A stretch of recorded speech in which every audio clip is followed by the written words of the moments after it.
I'm Kofo Junior Lemuel Avo. Welcome to my English language studies channel. The strand for today is rank, scale, and shift, and the sub-strand is morphemes. But for the sake of those who did not attend last week studies, let me take you through. Last week we had discussion on rank and rank scale, and we said rank are the grammatical unit that performs 8 functions or roles. And we went to rank scale. We are saying that rank scale is the hierarchical grammatical unit.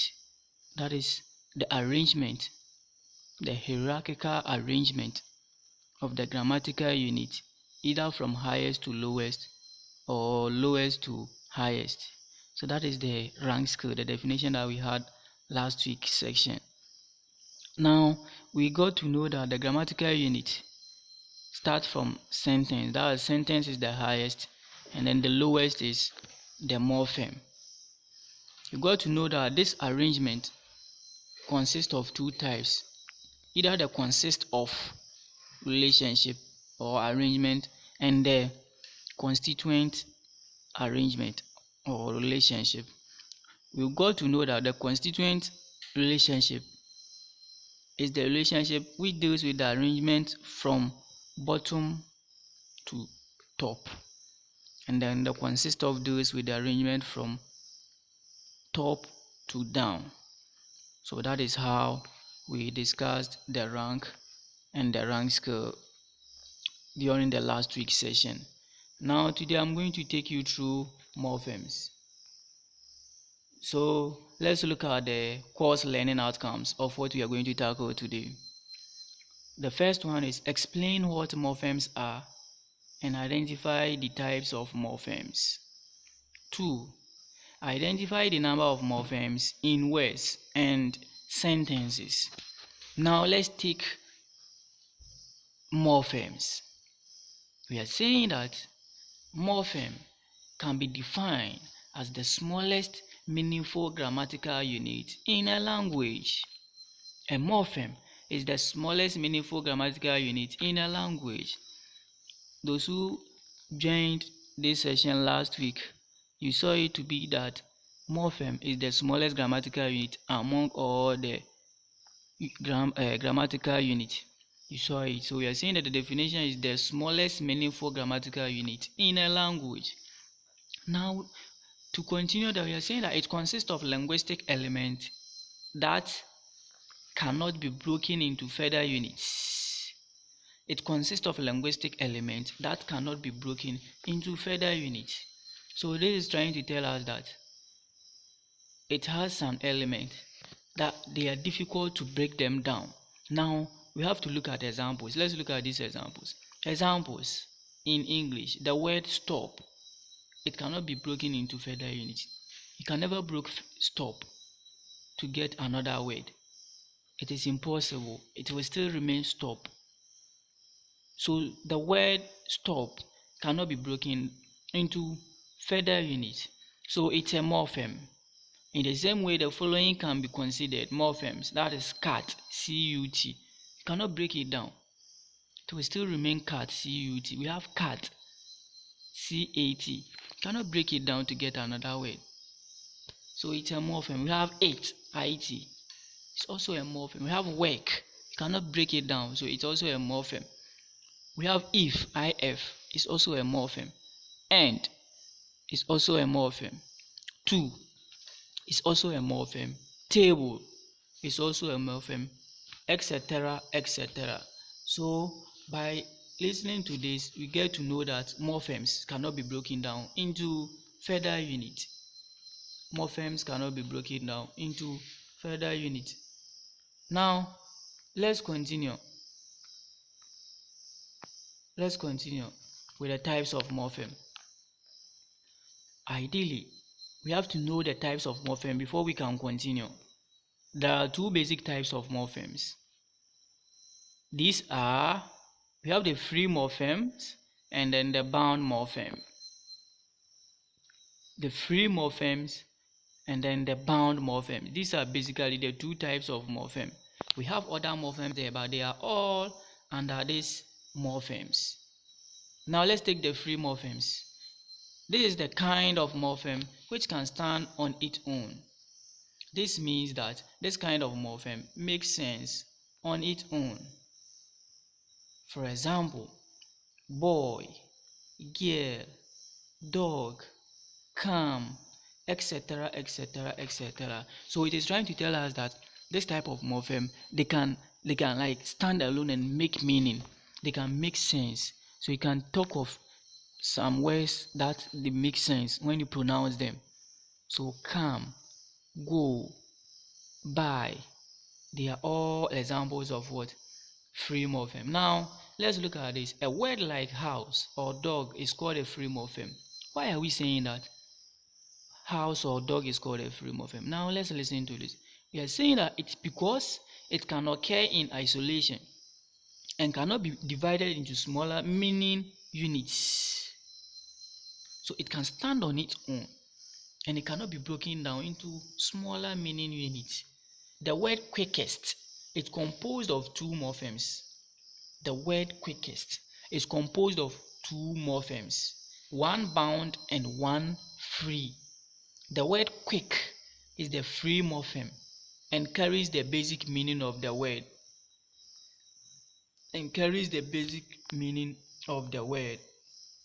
Now let's continue.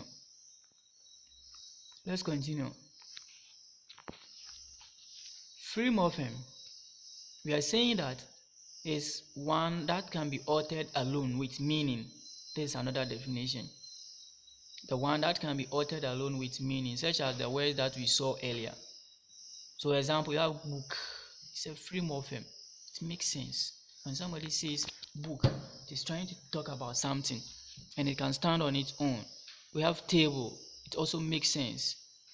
And the words, they can be altered alone with meaning. You have bag. When somebody sends you to go and pick this bag, the bag makes sense. Deliver, it also makes sense. Learn, it makes sense. Pick, it also makes sense, and they can be altered alone with meaning. So all of these morphemes are what we call free morphemes. Now, before I take you to the bound morpheme, now under the free morphemes, we have two types.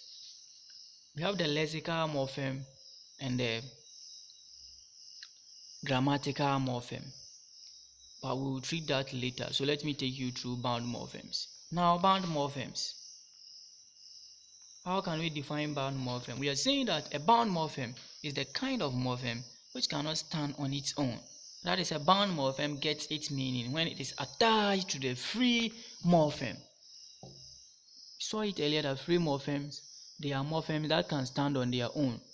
But this bound morpheme, they cannot stand on their own, and they are attached to a free morpheme before they can make meaning. Now let's continue with example. So for example, the word teacher has two morphemes, teach and the minus er. While teach is the free morpheme. Why are we saying that teach is the free morpheme? This is because it can stand on its own and make a complete meaning. The minus er, that is a negative er, is a bound morpheme. Why are we saying it's a bound morpheme?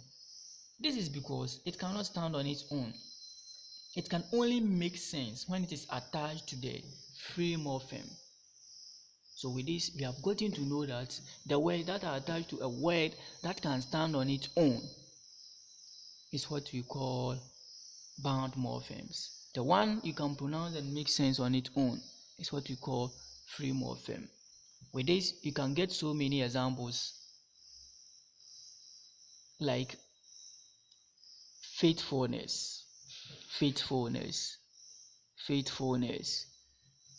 The free morpheme in this is the faithful, but adding the next to it, the next is making the statement bound morpheme. So we should get to understand the difference between free morphemes and bound morphemes. Now let me give you additional examples of free and bound morphemes. works. W-O-R-K-S, works. The free morpheme is work. Then the bound morpheme is the word attached to the free morpheme. So that is the S, the negative X, the minus X. That becomes the bound morpheme. Now let's look at teachers. Teachers. The free morpheme in teachers is what? Teach.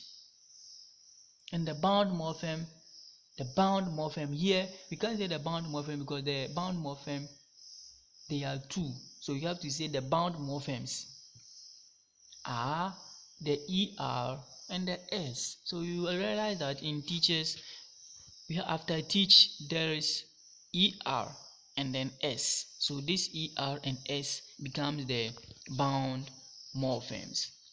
Now let's go to impossible. Impossible. The free morpheme there is what? Possible. Here is the case, the bound morpheme is not ending the word, but it is rather starting. So this is trying to tell us that bound morphemes can either be attached to the starting or to the end. We have names for these two. If it is attached to the starting, we call it prefix.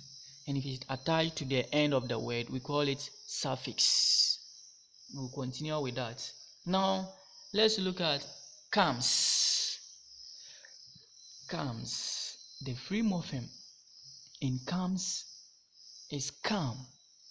C-O-M-E. Come. But the bound morpheme is the S. As the negative S becomes the bound morpheme. We have so many examples. Now let's continue. Identifying the number of morphemes in a given word. In English, the word stopped is composed of two morphemes. Stop plus the past tense maker. That is stop plus ed. Stop plus ed. In the same vein, the word walked is composed of two morphemes. Walk plus past tense maker. That is walk plus ed. Similarly, we can say sang has two morphemes. Sang has two morphemes. Sing plus past tense maker.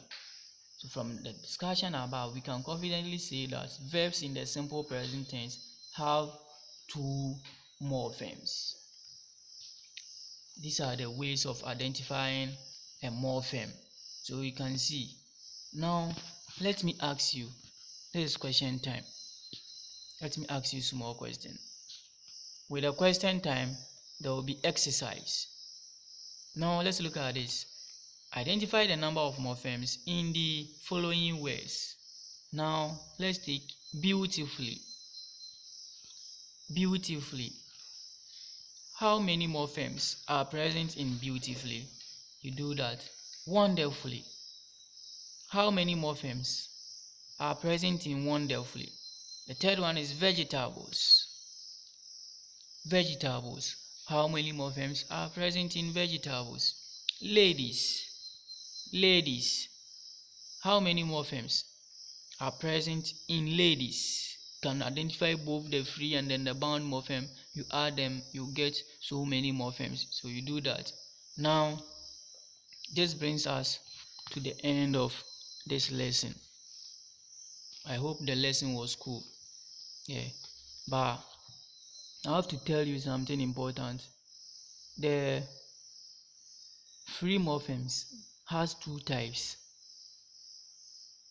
of free morpheme. We have the lexical and then the grammatical morpheme. The lexical morpheme, the type of morpheme that can stand on their own, yeah, and then also make sense. The grammatical morpheme becomes the type of morpheme which does not make sense but only makes sense when attached to a word or a free morpheme. That is the functional grammatical morpheme. Now, let's talk about the bound morpheme. It also has types. The bound morphemes. We have basically two types of the bound morpheme. We have the inflectional morpheme and the derivational morpheme. The inflectional morpheme becomes the type of morpheme that when attached to the base or the root word, it does not change the word class of the word. It does not change the word class of the sentence. That is inflectional morpheme. So for example, like you have boy and you add s to it. Boy is a noun. So even if when you add s to noun, that is the boy, it is still boys, it's still a noun. So that is inflectional morpheme. But the derivational morpheme, the type of morpheme which when attached to the base or the root word changes the word class. So example, you have boy, that is noun. Then you add hood to it. So boyhood, it has now changed from noun. So you have to notice the types too. That's the types of the bound morpheme. We also have other types of morphemes there. We have the empty morpheme. We have the empty morpheme, the type of morpheme which does not make meaning. We have the null morpheme. That is the type of morpheme which lacks phonetic form. You have the prefix and then the suffix. That is the prefix, the type of morpheme that precedes the root word. Then the suffix, the type of morpheme that is added to the end of the word. That becomes the prefix. So these are all other types of morphemes. So you take note. But please answer these questions and send your answers to me. Last week, those who participated and answered the questions correctly were gifted. So we are looking forward for your own answers. Be quick and submit it. The deadline will be Wednesday, so please submit it. We'll have our next lesson next week Friday, so take note. Stay tuned with us. Thank you for listening. Bye.